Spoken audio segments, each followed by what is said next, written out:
En nombre del Grupo Editorial Silla Pigmalión queremos darles la bienvenida a un lugar emblemático que ha marcado en buena medida la historia de esta ciudad.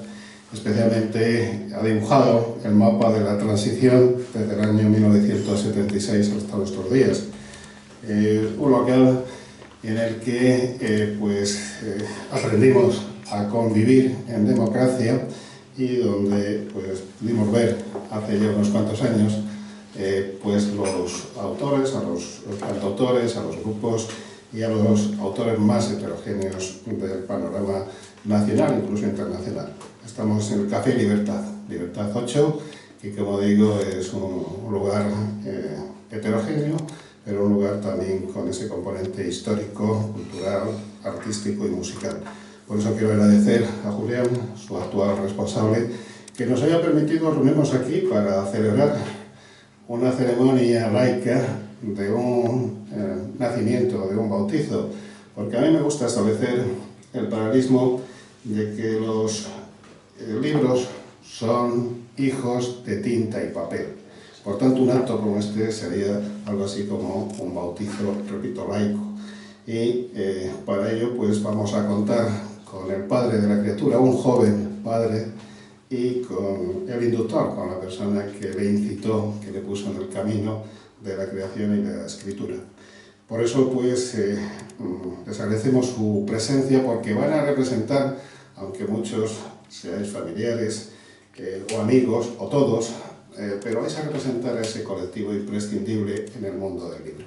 Podrá haber autores, podrá haber editores, podrá haber libros, pero si no hay lectores, el trabajo de ninguno de nosotros tendría sentido, y este producto que horneamos y que ofrecemos a ese colectivo, a veces invisible, de los lectores, no tendría un fin, no tendría un objetivo, que es el de llegar a cada uno de esos posibles lectores. Por tanto, muchas gracias por estar aquí, y además estoy convencido de que vais a disfrutar con las aportaciones tanto del profesor, de Ernesto, el autor y protagonista, como también con el propio Ernesto, que os va a contar su experiencia de dejar de tiritar de inédito para convertirse en un autor édito que tiene que temblar, que tiene que empezar a temblar por las consecuencias de haber publicado su libro. Porque en el momento en que aparece un paralelepípedo hermoso como este, impreso, encuadernado, a disposición de esos destinatarios naturales, los lectores, aunque lleve el nombre del autor en la primera de cubierta, aunque lleve en la solapa su fotografía y su currículum, ya no le pertenece. Cada ejemplar pertenece a ese posible lector que lo va a acunar, que lo va a tener en sus manos y con el que va a convivir durante un tiempo que dura la lectura, y que luego, si lo atesora y lo mantiene en aquel o en la estantería de sus obras leídas o disfrutadas, habrá cumplido los sueños y objetivos del autor, del editor y de todas las personas que han participado en ese proceso complejo, casi artesanal, pero que actualmente se realiza con las más modernas tecnologías.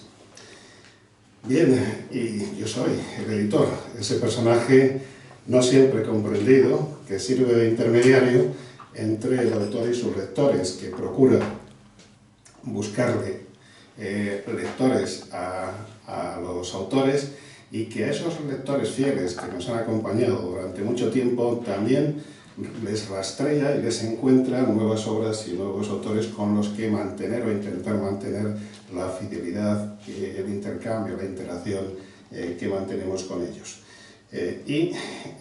Para mí es un auténtico placer prácticamente empezar el año literario con esta presentación, por diversos motivos. Primero, porque estamos cumpliendo nuestro primer cuarto de siglo, 25 años de actividad editorial ininterrumpida, más de 1950 obras publicadas, una nómina de autores que supera los 2.600 de 4 continentes, pero seguimos sintiendo lo mismo que sentíamos cuando pusimos en marcha este proyecto, esa zozobra, esa incertidumbre, esos nervios que compartimos con los autores.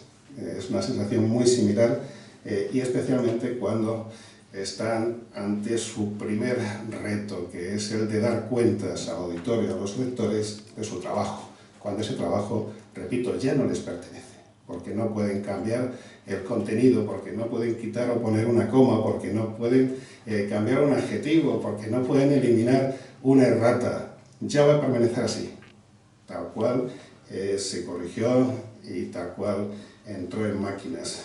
Y me parece que por eso pues, el que estemos aquí todos reunidos va a tener un valor simbólico real. Un valor simbólico porque estamos representando también nuestros comienzos, nuestros inicios.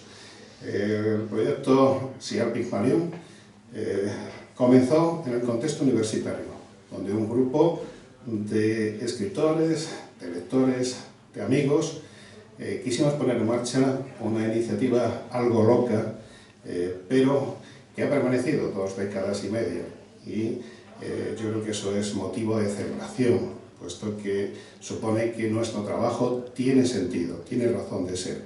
Y además salimos de una durísima pandemia, posiblemente la experiencia más dura que hayamos vivido prácticamente casi todos los presentes. El estar encerrados durante meses en nuestras casas, el tener que paralizar nuestro ritmo de vida, el no poder estar en contacto directo con las personas a las que queremos, el no poder asistir a nuestros centros de trabajo o centros escolares.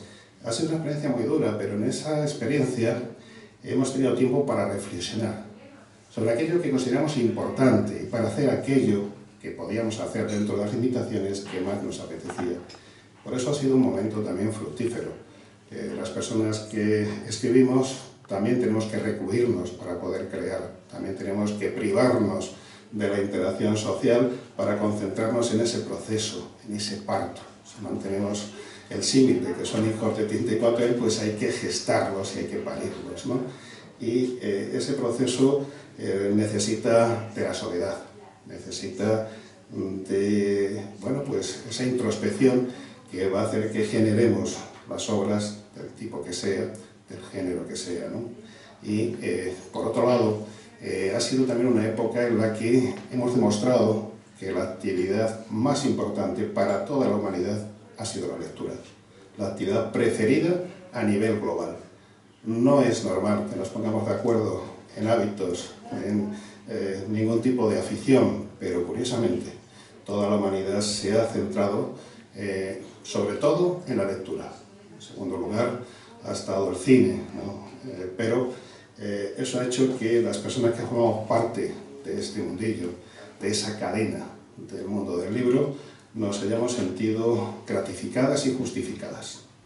Por eso, pues, me parece que es importante que celebremos el podernos reencontrar en torno a la literatura, el poder celebrar que una nueva voz, que un nuevo autor pasa a formar parte, en nuestro caso, de un catálogo editorial amplio, como decíamos antes, pero que desde sus comienzos tenía el objetivo de facilitar la publicación a aquellos autores que dentro del contexto editorial, dentro del contexto cultural, no siempre encontraban fácil sus inicios, su singladura, su primera singladura en este proceloso y complicado mar que es la cultura y la literatura. De ahí que cuando hace unos cuantos meses, y no es metáfora, porque yo conozco a Ernesto Sanabria desde hace unos cuantos meses, muy pocos, se presentó en nuestras oficinas con un gesto resuelto, aunque yo sabía que había dudas y nervios soterrados, ¿no? Y con un manuscrito excesivamente voluminoso, pues me pareció de alguna forma que nos estábamos retrotrayendo 25 años atrás, cuando nosotros con unos nervios similares o con una incertidumbre parecida pusimos en marcha este proyecto para que fuese una gran familia literaria, que ha terminado siendo, como digo, 25 años más tarde, ¿no? Y él, como uno de los benjamines de esa familia, hoy está aquí para celebrar que todos esos años de gestación, de trabajo, han tenido razón de ser, han tenido sentido. Y hoy nos va a presentar a su hijo. de la mano del inductor, de la persona que inoculó en él ese germen, ese virus de la creación, de la literatura, de la escritura, porque todos recordamos que en nuestra fase escolar, académica, hubo algún profesor o alguna profesora que nos encauzó o que a lo mejor nos influyó, muchas veces sin darse cuenta él o nosotros, en nuestro futuro profesional y personal. Es el caso de la persona que va a acompañar a Ernesto en el momento que yo me calle, que va a ser muy pronto, y les deje en compañía de Emilio Francisco Pérez Sevilla, profesor de lengua y literatura, pero también lo fue en su momento de creatividad literaria en el instituto donde estudiaba nuestro autor, Ernesto Sanabria, que por cierto ha decidido adoptar un seudónimo literario. A partir de ahora cambia no solo su estado civil, deja de ser inédito para ser autor édito, sino que también adopta un seudónimo, con lo cual está creando, ya ha empezado a crear su personaje literario. Es muy importante que tengamos esto presente, porque va a tener que ir cimentando ese personaje, va a tener que ir esculpiéndolo poco a poco, aunque ya lo tiene bastante perfilado. Como digo, Emilio Francisco fue ese inductor, fue el profesor que le encaminó y que le hizo tomar la decisión de, primero, lo va a contar él después con muchos más detalles, concebir una obra, después madurar y meterse en ese proceso de creación, que un poco más largo que un parto normal, pero es muy similar en cuanto a proceso, ¿no? Y hoy está aquí para acompañarle y ver que su alumno, pues, por fin ha dado a luz, ha dado como fruto una obra, una primera obra de una gran dignidad, porque esto es lo último de lo que voy a hablar, me callaré para ceder la palabra. Ernesto Sanabria es un autor primerizo, sí, pero no es un autor que nos ofrezca una obra que no esté cincelada, trabajada, depurada. Es una obra que ha reescrito varias veces. De hecho, del primer manuscrito, ya no son manuscritos, ya hay que llamarles originales porque ya no están manuscritos, pero del primer texto impreso que nos entregó al libro, al resultado final, ha habido una evolución incluso en esos pocos meses que tuvimos de trabajo editorial con él.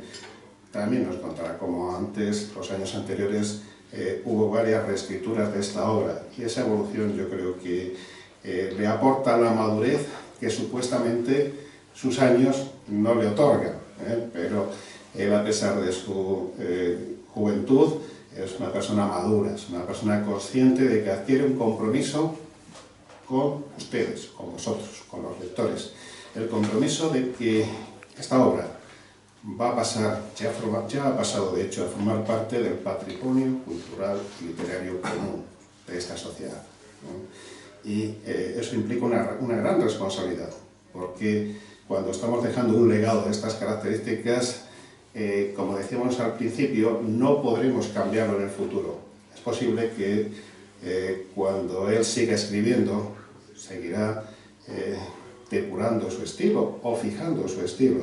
Y a lo mejor las primeras obras dentro de unos años le resultarán bueno, pues deficientes desde el punto de vista técnico. Habrá crecido en ese sentido, pero nunca podrá olvidar que esta primera obra le ha permitido investirse, otorgarse el título de autor, de creador, de escritor. Y eso es algo importante, algo que sí que va a marcar su vida. De hecho, yo creo que ya ha cambiado su vida en buena medida.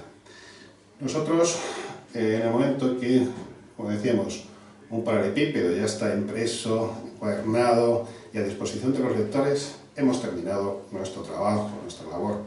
No obstante, quizá por mantener ese espíritu inicial, fundacional, de hace 25 años, seguimos disfrutando cuando acompañamos a nuestros autores en este momento de presentación en sociedad, de puesta de largo, de rendir cuentas de por qué han escrito esas obras y de alguna forma de recibir el feedback, la retroalimentación de los lectores, que será fundamental para él y para su futuro. Por eso os agradezco de veras vuestra presencia aquí y agradezco a Ernesto la confianza que depositó en nosotros desde el comienzo, con determinación. A pesar de sus dudas, de sus nervios, él confió en que podíamos aportarle nuestro trabajo como complemento al suyo para, entre todos, ofrecer una obra digna a esos destinatarios que son los lectores. Y agradezco a Emilio que haya desarrollado su labor docente con vocación y eficacia, porque la manera en la que nos ha hablado a todos de él, Ernesto, ha sido hermosa, incluso en las presentaciones que hemos hecho en distintos institutos. Él hablaba de su profesor.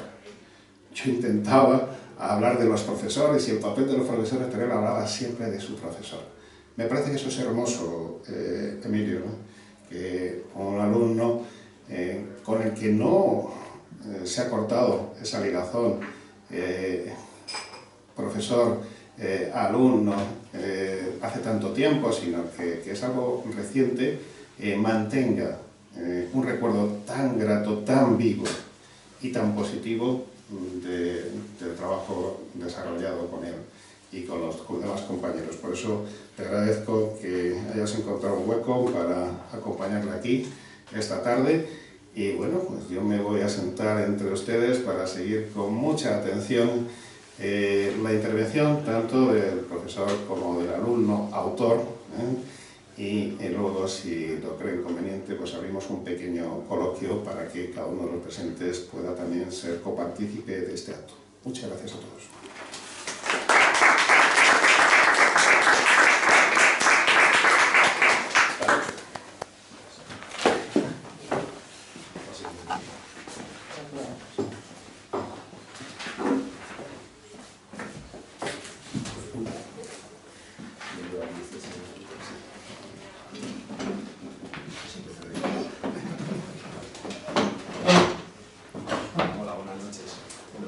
Muchas gracias por invitarme, Ernesto, porque para mí es un honor.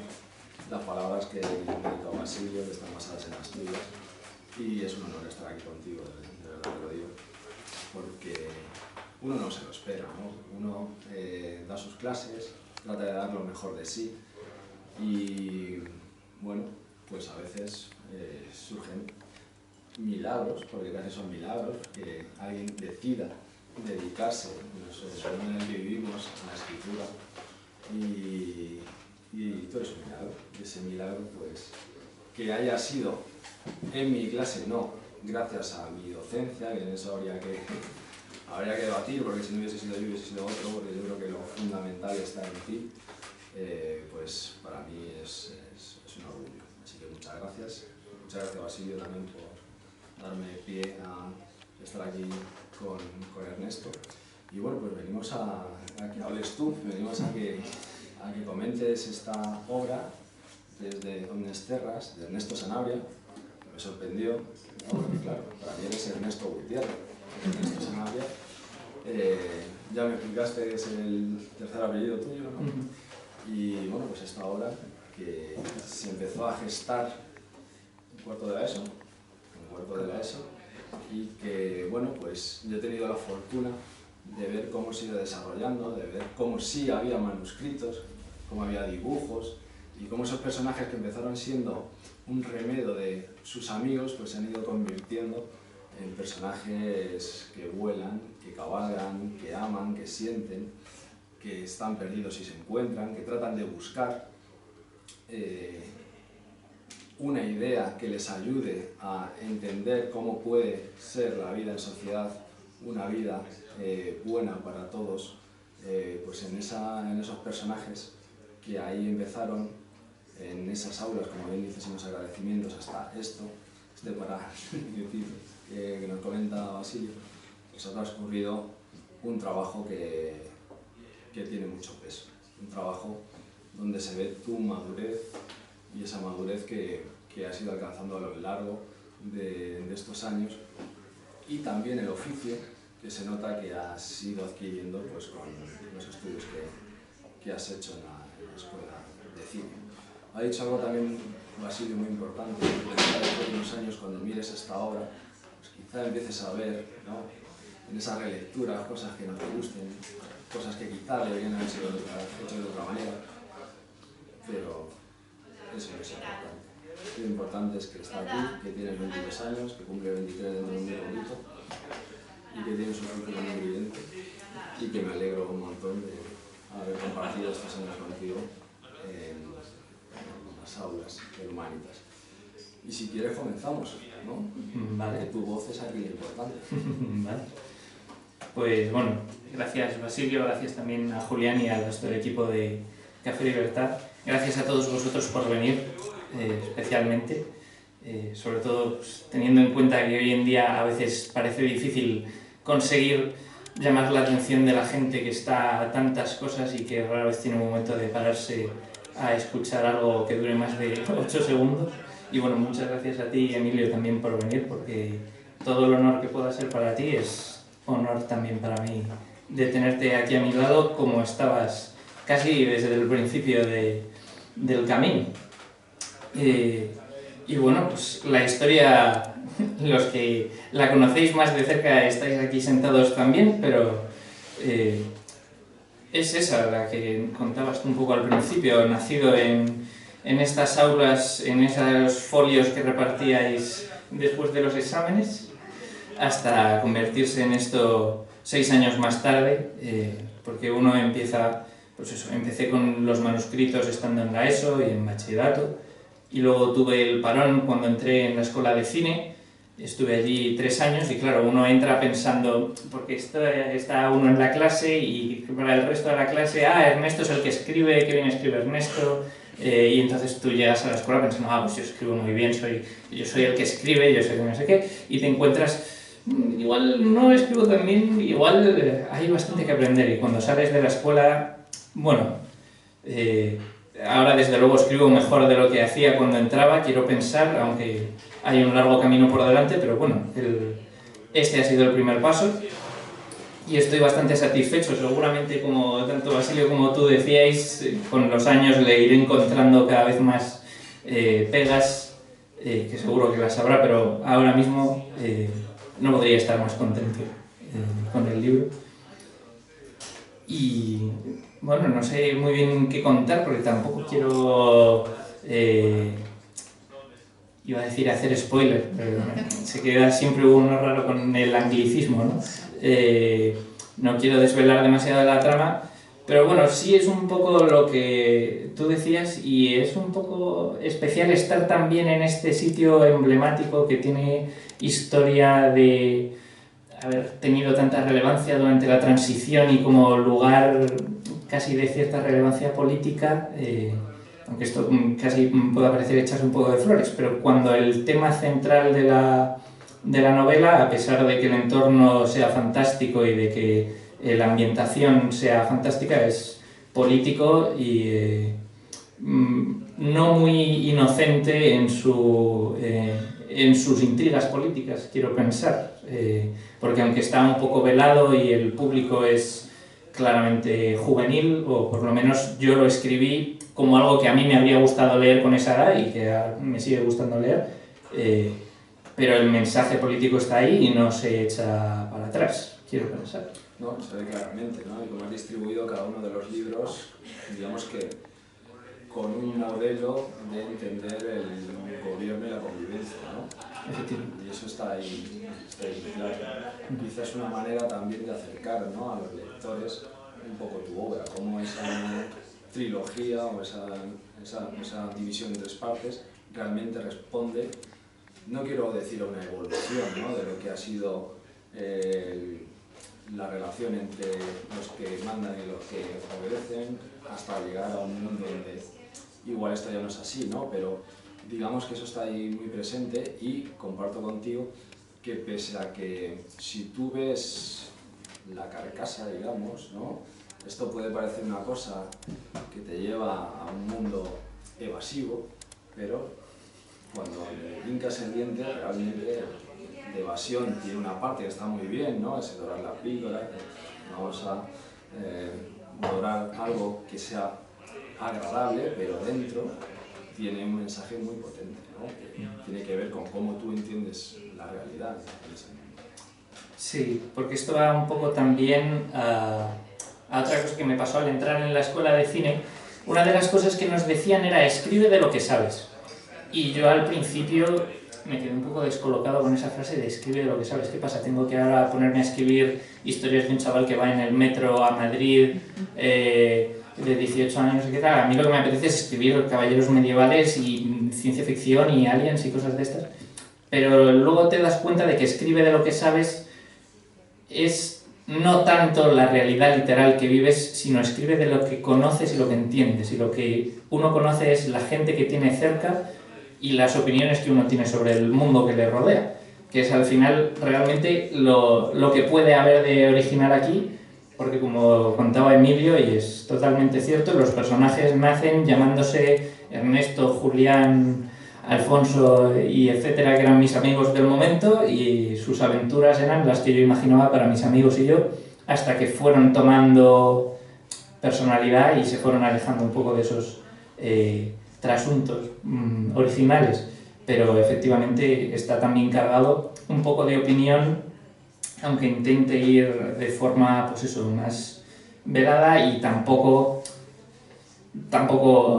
quiero pensar que no es maniqueísta, que más que decirle al joven lector esto es lo que yo pienso del mundo y tú deberías pensar lo mismo, más bien quiero pensar que lo que he hecho es ayudar a plantear preguntas sobre las estructuras del mundo en el que uno vive, porque, y esto era una cuestión de la fantasía, que a mí me gusta mucho la fantasía, El Señor de los Anillos, Juego de Tronos, todas estas cosas, pero claro, siempre que uno empieza a leer, siempre son los reyes y el buen rey Aragorn, y cuando Aragorn llega al poder todo va a ser estupendo y maravilloso. Y bueno, como decía George R.R. Martin, pero ¿cuál es la política fiscal de Aragorn? ¿Qué piensa él que hay que hacer con los orcos después de la batalla de los Campos de Pelennor? Pues un poco cuestionarse toda esta jerarquía que viene impuesta cuando parece que uno va a escribir fantasía.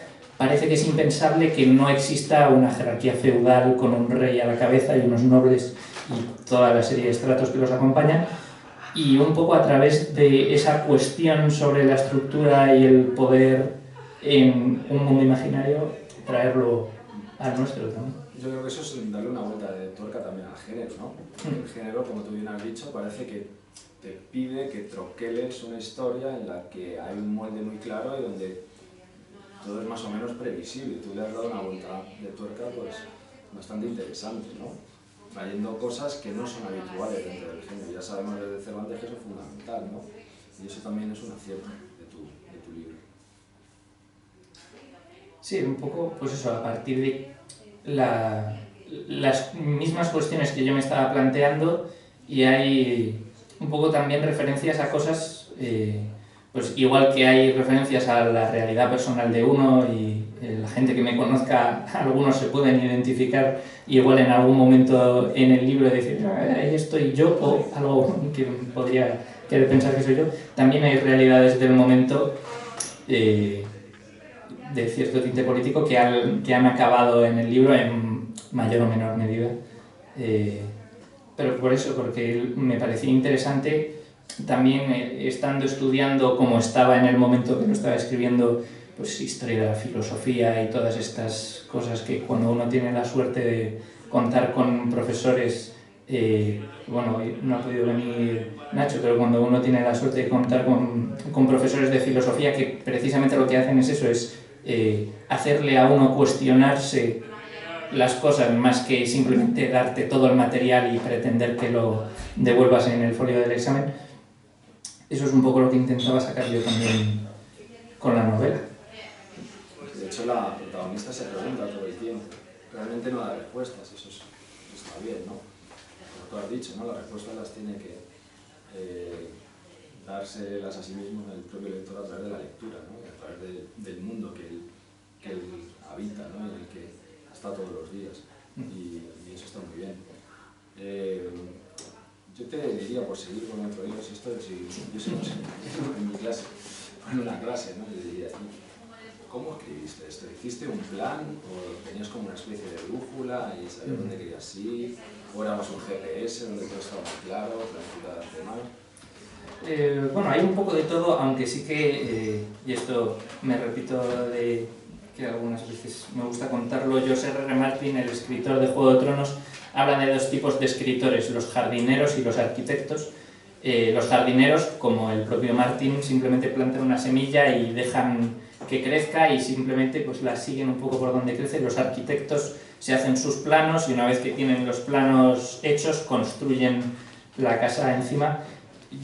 Yo creo que soy algo más cercano a lo segundo y bueno, en alguna ocasión te enseñé en su momento de estas líneas de tengo esta línea argumental, vamos a ver dónde sube, baja la tensión, dónde igual puede haber un punto de giro, que eso ayuda.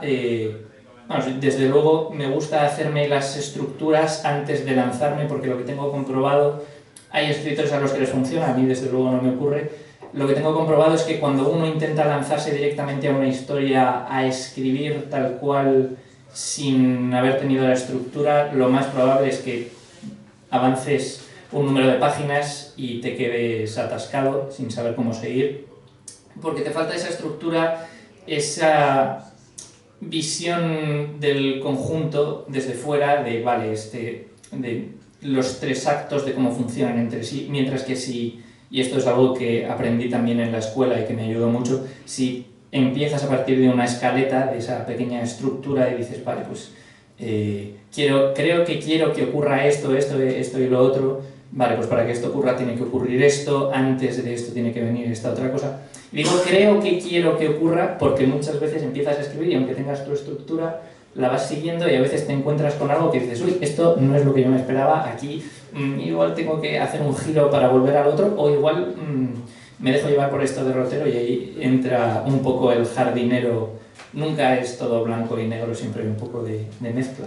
Pero sí que fue un poco eso, partir de una estructura. Quizás esos primeros borradores sí que fueron un poco más a lo salvaje, directamente cogiendo los folios y claro, con los compañeros sobrevolando, méteme a mí también, y como, bueno, y ahora cómo encajamos a este personaje o a este otro. Pero sí, una vez que ya estaba todo más o menos sentado, decir, vale, ahora cómo termino de darle forma, cómo lo hago con él. Un compañero te lo has cargado rápido. Pobrecillo. No se me oye. No tiene nada de oír. Bueno, se te oye. Se me oye. Pero No sé si es la grabación que está aquí, pero bueno, sí. No, pero no sé si es el asunto, es que no está grabando. Sí. Ahora sí. No, si no... No está conectado. Si no podemos ir. Sí. Comentaba que alguno te lo has cargado rápido, ¿no? Sí, bueno, al final todos pueden querer entrar, pero pocos podrán salir. No, un poco también, y esto puede parecer un poco trampa, pero un poco lo que pide la trama. Al final los protagonistas eran los que eran, aunque no son los que eran en un principio, porque como contaba ya en los institutos, esto efectivamente al principio éramos mis amigos y yo, pero como el espectador avispado se puede dar cuenta, la chica que está enfrente de la portada no se parece mucho a mí, aunque luego al leer pueda tener opiniones más o menos parecidas a las mías, pero sí que ahí hubo una protagonista sorpresa cuando empezó la reescritura del libro, en ese sentido de, vale, tengo a toda esta banda de tipos de armadura a los que les sigue esta elfa, ¿qué pasa si ahora de repente es la elfa la que va adelante y la que nos va contando la historia y son los otros los que van detrás? Y siguiendo un poco su rastro, porque son las dudas de ella y son las inquietudes de Illumina las que hacen que ocurra todo lo demás. Sí, porque realmente, Casto, Bernardo van buscando, ¿no? Pero no saben muy bien lo que están buscando, ¿no? Parece que están buscando más de lo mismo y hasta que no se encuentran con este personaje realmente no hay una apertura mental, ¿no? Hacia plantearse otras cosas que no sean las que marca la tradición y la que marca el mundo en el que vive, ¿no? Eso es una cosa también interesante dentro de la obra. Sí, en ese aspecto también ayudaba un poco el factor intruso por ambas partes, porque ella es un poco intruso en el mundo de ellos y ellos lo son en el de ella. Cuando empieza la aventura y ellos llegan, es esta estructura clásica del viaje del héroe de yo vivo en mi mundo tranquilo y ahora de repente la aventura llama a la puerta y yo decido si la acepto o no, pero una vez que ella pasa al otro mundo, sale del bosque y va con ellos, es ella la que es la extraña en un mundo en el que todos parecen haber encontrado ya su sitio. Y cuéntanos ese mundo casi mitológico que también convive, ¿no? Con un mundo más cercano a la realidad. ¿Cómo lo concebes tú? Bueno, supongo que es una mezcla de las distintas inspiraciones que he tenido del Señor de los Anillos, bueno, iba a decir Juego de Tronos, aunque Juego de Tronos es una inspiración mucho más tardía porque lo encontré ya estando en la escuela. Pero sí que es cierto que dentro de lo que es el género fantástico es una novela de lo que llamaríamos una fantasía muy baja. O sea, no hay por todas partes magos lanzando hechizos, ni hay un Gandalf que acude todo el rato a la llamada, sino que es algo casi más cercano a novela histórica, con muchísimas comillas, en la que de repente hay pinceladas mágicas. Hay cosas de la España feudal, hay cosas cogidas, aunque sea un poco con unas tijeras, haciendo como collage de revista, de recorto de esta imagen y la pego pues de asuntos un poco más nórdicos. Hay elementos de muchas mitologías distintas porque, al igual que Tolkien quería hacer su mitología inglesa y construir un mito para los ingleses, yo intenté buscar algunos personajes de nuestra mitología hispana, pero cuando empiezas a buscarlos resulta que muchos de los mitos están inspirados en santos y al final te choca un poco la cosa. Y aunque algo de este entorno de bosques mágicos y de toda esa relación entre la naturaleza como desconocido y como el caos frente a la ley del hombre que siempre parece querer expandirse, algo de eso entra. Y bueno, luego de otras mitologías ajenas a la nuestra, pues Morrigan, que está por ahí sobrevolando, viene de la mitología celta. Hay criaturas de la mitología japonesa cuyos nombres he cambiado y he movido un poco, pero que están ahí también presentes. Y luego a partir de esas figuras he creado yo también las mías propias. Y bueno, en uno de estos borradores hubo en un momento una figura mitológica de la que yo estaba muy contento y orgulloso, que era un personaje que se llamaba Destino y que era ciego y que controlaba el destino pero no lo podía ver, hasta que revisando los borradores me di cuenta de que se lo había plagiado a Neil Gaiman y dije, uy, esto igual mejor no lo pongo y lo recorté, pero un poco de entre todas esas cosas. Y siguiendo un poco por ahí, ¿no? El mundo mitológico aquí también convive, ¿no? Con otro tipo de creencias, luego hay un mesías, ¿no? Y también aparece un poco lo metafísico, ¿no? Un poco Sí. que tiene que ver con la religión. Sí, porque al final todos los factores sociales influyen unos en otros y no se puede hablar de lo político sin hablar de la religión también, que también es un tema que a mí me ocupa en mis dudas y en mis pensamientos. Y hay muchas religiones porque cuando uno empieza a interesarse por el mundo más allá del mundo en el que vive, se da cuenta de que hay muchas creencias distintas, muchas formas de ver la vida y la espiritualidad, y cada una de estas culturas tiene sus propias creencias y algunas están acertadas y otras no lo están tanto. Hablaba con uno de estos amigos que también se han leído la novela hace poco y me dice, que siempre hay como una... Es curioso que en muchas novelas de fantasía siempre hay como una religión pudiente y resulta que al final las que parecen que están más acertadas en las realidades de estas fantasías son las que menos creyentes tienen. Y es cierto que es un poco tópico, pero al final es verdad y creo que tiene más interés verlo de esa manera también. La religión no solamente como la relación con lo mitológico y lo sobrenatural que está en ese mundo, sino como lo que introducía un poco al principio, como factor político que juega un papel en la sociedad, aunque eso está en el libro en esta bueno, comentaba con algunos y en otras presentaciones, tengo intención de hacer una continuación y ese es otro asunto que me gustaría también empezar a ver un poco más, todas estas relaciones de todos los agentes del poder, la religión, entre ellos. Háblanos ahora un poquito del espacio, ¿no? ¿Por qué un espacio insular? ¿Por qué esa distribución norte-sur con un centro ahí un poco, digamos, en tierra de nadie, donde parece que hay seres diferentes? La división norte-sur es una cosa que, aunque podría decir que lo he hecho aposta, no es así, pero es una cuestión que cuanto más exploras la realidad geográfica y social del mundo, te das cuenta de que en casi todos los ámbitos, si haces zoom hacia adentro o hacia afuera, está esa división norte-sur en casi todos los sitios, ya no solo en los países como tal, o sea, por ejemplo, poniendo España, hay una clara división norte-sur, pero si te centras en la Comunidad de Madrid, hay una clara división norte-sur, y si te centras en la ciudad también. Es como un patrón que yo creo que al final está un poco en el fondo de la cabeza y sale, aunque uno no lo quiera. El bosque en el centro, pues efectivamente porque sirve un poco como tierra de nadie, como ese factor de... es la tierra de paso que unos tienen que atravesar y al mismo tiempo la barrera natural les protege de todo el resto del mundo de los humanos.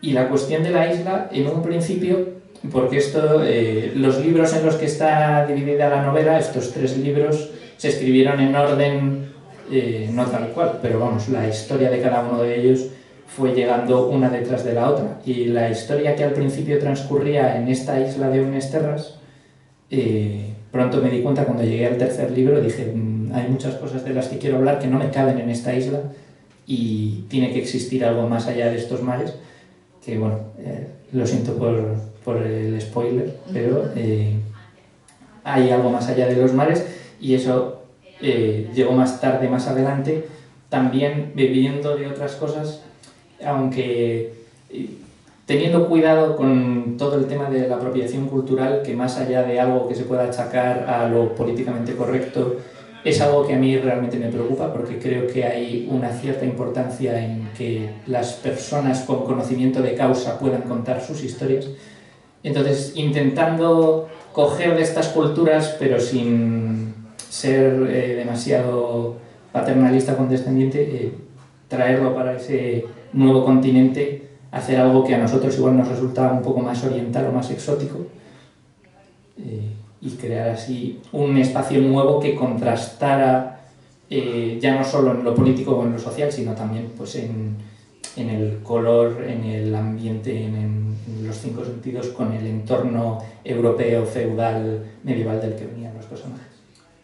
Y tú que eres una persona pacífica, que crees en el diálogo, en la razón, en los argumentos, ¿cómo te has sentido escribiendo batalla tras batalla, mandoble tras mandoble, flechazo tras flechazo? Hombre, uno es pacífico, como también lo son algunos personajes de la novela. También me gusta ver El Señor de los Anillos y Juego de Tronos.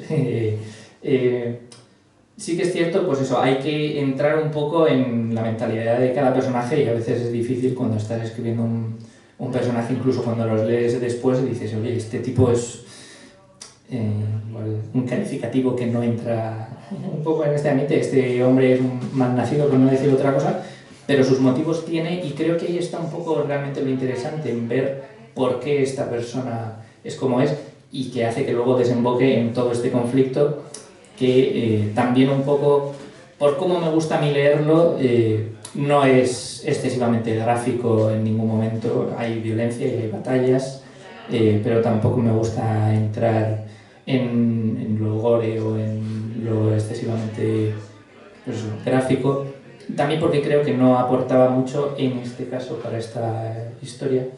Pero sí que eso era interesante y aprovecho tu pregunta porque aunque hay personajes que comparten mi punto de vista y que uso un poco para dar mis opiniones, hay muchos personajes con creencias muy distintas a la mía a lo largo de toda la novela, tanto en lo político, que es el tema central, como en lo familiar o lo social, y un poco también Y esto viene un poco ya no del mundo literario, aunque el mundo literario queda ahí, sino del mundo de los juegos de rol, pues como Dragones y Mazmorras y estos, que te ayudan mucho a ponerte en los pies de la otra persona y contar una historia desde la perspectiva de una persona que no eres tú y que muchas veces puede tener opiniones muy distintas a la tuya, y sobre todo en un entorno violento y agresivo como es esta Europa feudal imaginada. Si volvemos un poco a tu labor de escritor, ¿qué es lo que más te ha costado a la hora de hacer esta novela? Los diálogos son muy difíciles. Es muy difícil escribir algo que resulte veraz al leerlo, que no parezca que lo has estado pensando, que realmente parezca que ha salido de la boca de una persona, y sobre todo hacer que sean... Eso es algo que creo que todavía no tengo muy controlado, pero que quiero seguir trabajando, es distinguir a los personajes, esa capacidad que tienen algunos autores impresionante, pero que es tan gratificante de leer, libros en los que podrías tachar los nombres de los personajes y aún así al leer el diálogo sabrías quién está hablando en cada momento, no solo por lo que dice, sino por cómo lo dice, que eso es algo que me sigue costando, pero que es un reto a conquistar. Los diálogos son muy difíciles, o por lo menos a mí me cuestan. Eso luego cuando escribo guiones también me pasa un poco factura, porque al final el guión pesa mucho el diálogo. Pero sí, los diálogos me costaron bastante, sobre todo en escenas, esto es un poco interesante al final, en escenas menos grandilocuentes. Los discursos son una cosa muy fácil de escribir, aunque los de algunos políticos puedan estar más cuidados, pero los discursos son una cosa muy fácil de escribir porque es como una cosa muy pública, es algo que hemos visto muchas veces.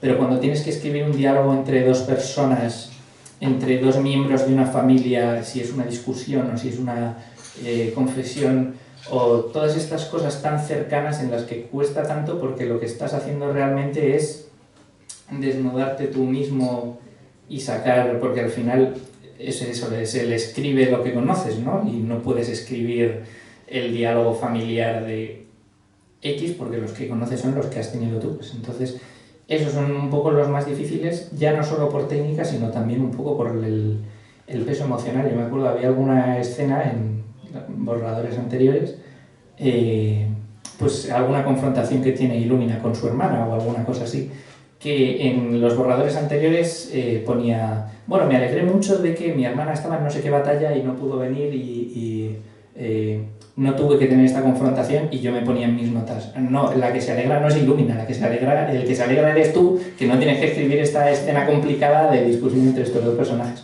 Pero al final, ya cuando me puse a reescribirlo bien, dije, bueno, hay que coger el toro por los cuernos e intentar superarse, aunque siga pensando que me cuesta un poco dejarlo bien hecho. Bueno, es interesante que hables de los diálogos cuando tú eres un profesional de los diálogos, ¿no? Escribes series de televisión, pero es cierto, ¿no? Aquello del decoro, ¿no? De mantener un registro de para cada cual y que el personaje, como tú bien dices, da igual que diga el narrador dijo tal, sino que quede claro. Eso es muy complejo, ¿no? Es muy complicado. De todos estos personajes, ¿cuál te ha costado menos y más construir? Hay algunos personajes que han sido muy sencillos, sobre todo porque en esta norma del escribe de lo que conoces me he dejado más llevar, y algunos, mientras que mis amigos perdieron bastante de su esencia, mi personaje, que es, bueno, el que originalmente era yo, que es Bernardo, era muy fácil de escribir y muy divertido porque era casi literalmente decir, bueno, ¿y si fuera yo este caballero medieval con sus mismas inquietudes? Aunque él ha ganado su propia personalidad. Bernardo fue muy divertido de escribir y muy sencillo.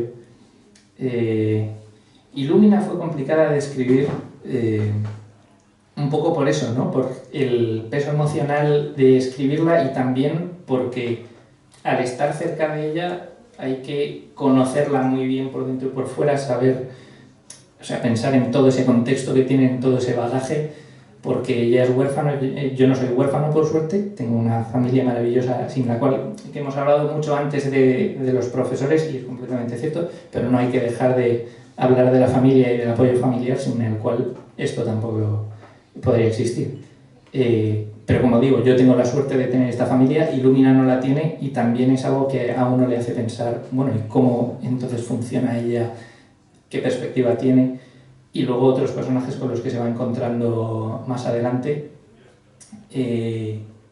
Bueno, sin entrar mucho en desarrollos que vayan a spoilers, pero personajes que se encuentran en el tercer libro y que están en una situación similar a la que está Illumina cuando empieza su aventura, también son complicados de escribir.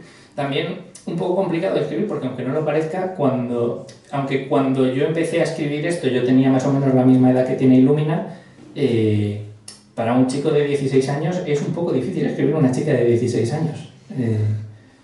Y ese es otro reto que me ha gustado afrontar y con el que me he quedado, y de hecho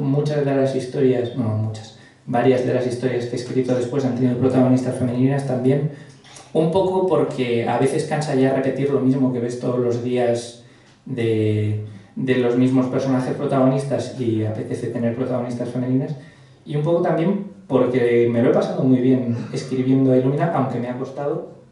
Ha sido muy gratificante al final verla construida como personaje. Estupendo. Tenemos, digamos que en la portada, 3 personajes. A mí es que me gusta el tema de los números, ¿no? Y la simbología que tiene. ¿Has pensado en si los números, el 3, el 1, el 5, que aparecen al principio, son cosas casuales o realmente hay algo más ahí detrás? Hombre, tampoco me quiero poner muy pretencioso y decir, sí, esto lo tenía completamente planeado y esto son unas estructuras. Pero sí que es cierto que el número 3, que, bueno, tanto como desde Aristóteles llevamos teniendo la estructura de 3 actos, pero el número 3, 3 libros, 3 personajes protagonistas, aunque luego cuando hablen de las reliquias son 4, se ven convertidas en 3 por un poco los derroteros que lleva la novela. Sí que hay esta división, incluso en las primeras facciones políticas que conocemos, que son este reino del sur y este reino del norte, con el mundo de los elfos entre medias, sigue habiendo esta trinidad. Es algo que se presta muy bien al drama y al conflicto, porque un conflicto entre 2 entidades, sean 2 personajes, 2 naciones, 2 lo que sea, se puede desarrollar, pero al final, cuando aparece ese tercer pie y hay un triángulo, es cuando se le puede sacar un poco más partido, yo creo, al asunto. Y el hecho de que haya 3 personajes protagonistas ayuda un poco también en ese sentido, no porque haya conflicto entre ellos, sino porque ayuda a sacar unos de otros el jugo. Lo que no le saque Casto a Illumina se lo puede sacar Bernardo, lo que no le saque Casto a Bernardo se lo puede sacar Illumina. Y así un poco ayudar también al espectador, al lector, a conocer el mundo. Sin meterme tampoco en tus planes, pero bueno, aquí nos hemos encontrado un mundo ya hecho, en una isla. Tal vez una precuela donde sepamos cómo ha llegado ahí la humanidad y los elfos. Absolutamente. Tengo varias historias pensadas para este mundo de Unesterras. Una secuela, que es lo que más ganas tengo de lanzarme a escribir cuanto antes, y 2 precuelas. Una que describe eventos cercanos a la historia de Illumina, pero antes de su nacimiento, hablando un poco de la situación justo anterior a todas estas aventuras, y otra muy anterior, hablando de cómo llega a formarse este mundo un poco tal y como es. Pues yo creo que hemos tratado muchos asuntos del libro. No sé si quieres que podemos dar voz a nuestro público. Sí, totalmente. Adelante con las preguntas. Sí. Hola. Buenas. Sí, es verdad que habéis hablado de muchas cosas, porque de hecho 2 de las preguntas que pensaba hacerte son temas que ya habéis tratado, pero tengo otra que va más sobre la escritura, sobre que también lo habéis hablado, pero bueno, hoy he estado escuchando una entrevista con Rosa Montero y, como muchos autores, estaba hablando de eso de que la novela te escoge a ti o la historia te escoge a ti. Esta idea ya me chocaba cuando hace muchos años leía Harry Potter y decía lo de que la varita escoge al mago, es algo que se oye mucho en la escritura, en muchos ámbitos, ¿no? Pero me pregunto hasta qué punto eso es una realidad. Siempre que lo oigo me parece un poco pretencioso o un poco inventado, y quería preguntarte, tú que eres escritor, ¿cómo lo vives y si de verdad hay algo ahí que... o cómo lo podéis explicar de forma que el resto de la gente que no somos escritores de narrativa lo comprendamos mejor? Es una buena pregunta.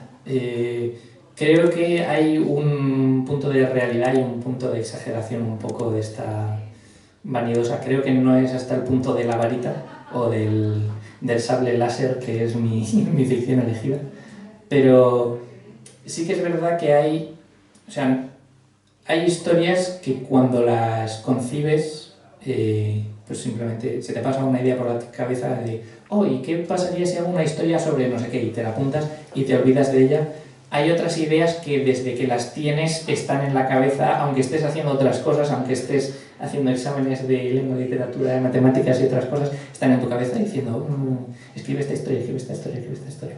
Y son esas las que acaban saliendo. Aunque lo que sí que iba a decir es que más que la historia, en mi caso han sido los personajes los que tiraban de mí, digamos, y los que tiraban un poco de la narrativa, porque eso, lo he dicho, yo tenía pensado un poco de idea de qué quería que ocurriera en términos generales y de más o menos por dónde quería que fueran, pero al desarrollar los personajes van cobrando vida y van exigiendo unas cosas, y eso sí que creo que tiene más peso, o por lo menos para mí ha tenido más peso, esos personajes pidiendo contar sus vidas o hablar de ellos durante el tiempo que les concediera en el libro. La historia sí que la he tenido, pues eso, durante todos esos años haciendo run run en la cabeza y que pedía convertirse en algo, como ahora tengo la de la continuación, aunque esté con otras varias cosas a la vez, pero es eso, tampoco creo que sea algo de esto que parece casi sobrenatural, ¿no? Pues eso, como decías, como lo de la varita, que a veces dice, no, es que tú esta idea reveladora y tenía que seguirla, creo que es un punto medio entre, pues he tenido esta idea y realmente me apetece mucho contarla, más porque sea como una especie de ente mágico que te llama, sino porque resuena, o sea, cuando tienes esa idea te das cuenta de que resuena realmente con las cosas que te preocupan, porque tú puedes tener una idea para una historia sobre X, pero si los temas, cuando vas pensando en esa historia, si ves que los temas que se desgranan de la historia ni te van ni te vienen, pues igual la dejas más aparcada, mientras que otras historias con unos temas que te preocupan más son las que al final te llaman a ponerte a escribir. ¿Eres consciente de que si alguien quiere pasar tu idea a un videojuego o a una película, te pediría eliminar partes de tu historia? ¿Cómo te sentaría eso? ¿Y qué partes eliminarías? Claro, lo he pensado también un poco por lo que me atañe mi profesión como escritor audiovisual de series y películas. Muchas veces me preguntan, ¿no? ¿Y para cuándo la película de la novela, no? ¿O para cuándo la serie? Y siempre que me lo dicen, siempre digo que preferiría que fuera una serie, como casi todos los autores preferirían, porque en una película de 90 minutos no da tiempo a explicar 460 páginas, a no ser que dijeras, bueno, hacemos una película pero es solo del primer libro. Y dices, bueno, vale, entonces ahí igual sí que daría tiempo. Recortar sería muy difícil, y de hecho cuando yo lo pensaba diría, bueno, si se hiciera algo audiovisual a mí me gustaría escribirlo, pero qué tarea tan difícil adaptar un libro a un material audiovisual.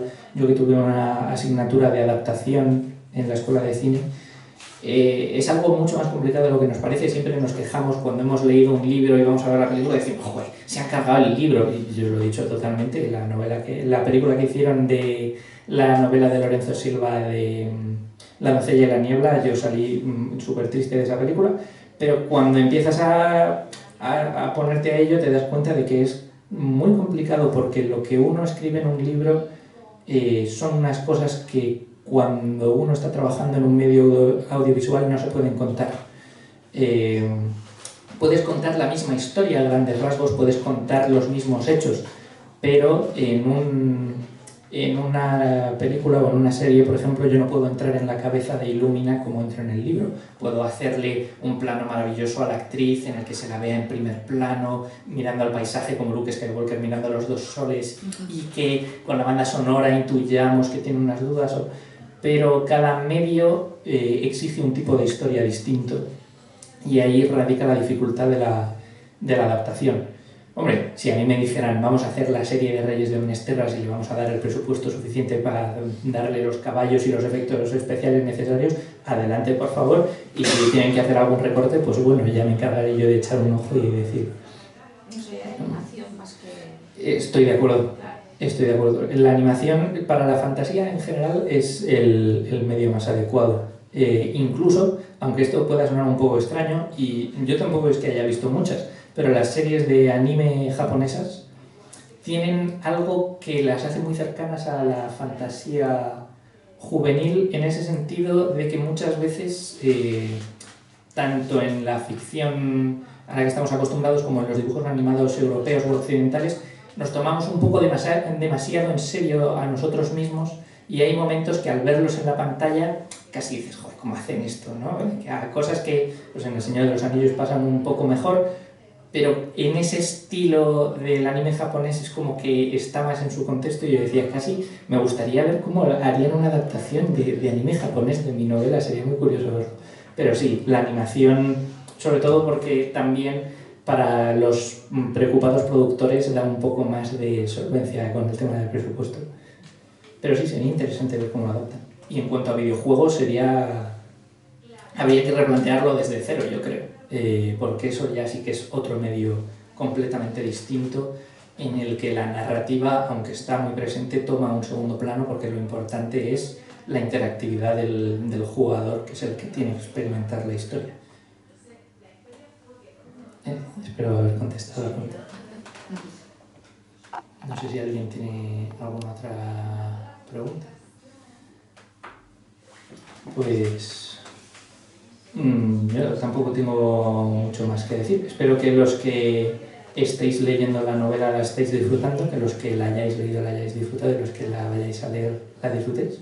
Aquí había una pregunta. Ah, sí, sí. Te quería preguntar los nombres. ¿Haces todo producto de tu imaginación o te has basado en los lugares o...? Los nombres vienen un poco de muchas partes distintas. Algunos, pues, como Bernardo, son nombres familiares, pero hay otros en los que he tirado un poco de herramientas pues, de investigación. No, si quiero que esto suene más al norte, pues ¿cómo se dice esto en danés o en sueco? Y empiezas a mezclar palabras hasta que encuentras algo que suena interesante, es nombre adjudicado. O por ejemplo...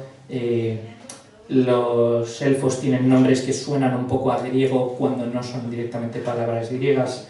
Hay algunos nombres de los que estoy especialmente orgulloso, como por ejemplo una de las reliquias que cogí unas palabras en galés que son arf y abur, probablemente lo estoy pronunciando terriblemente, que significa arma de héroe, y a base de juntarlo y darle vueltas dices arf, abur, arfara.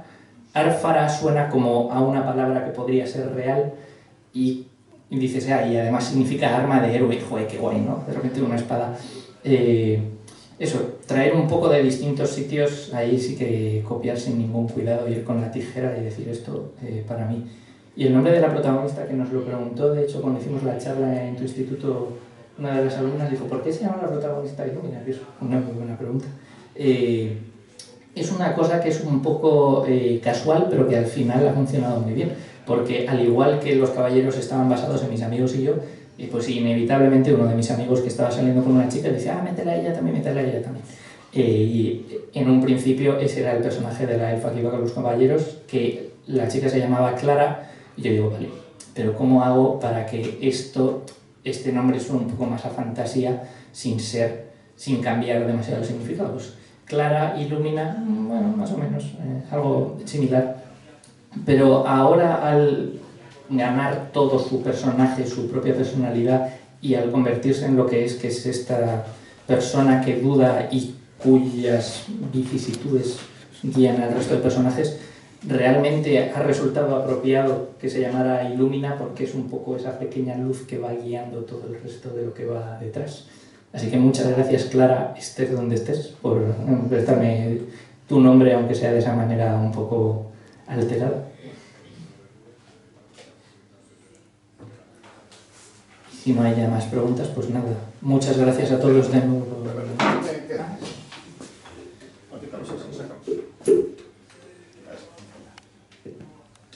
Sí, sí. Toma este, si quieres. Nos has contado por qué escribes, qué te incitó a hacerlo y bueno, pues cómo empezaste a redactar, ¿no?, esas historias, ¿no? Nos has contado cómo es tu modus operandi, ¿no? Nos has contado para quién escribes, qué público es el destinatario fundamental de tu historia. Pero a mí me gustaría que nos contases, para terminar, qué esperas al escribir.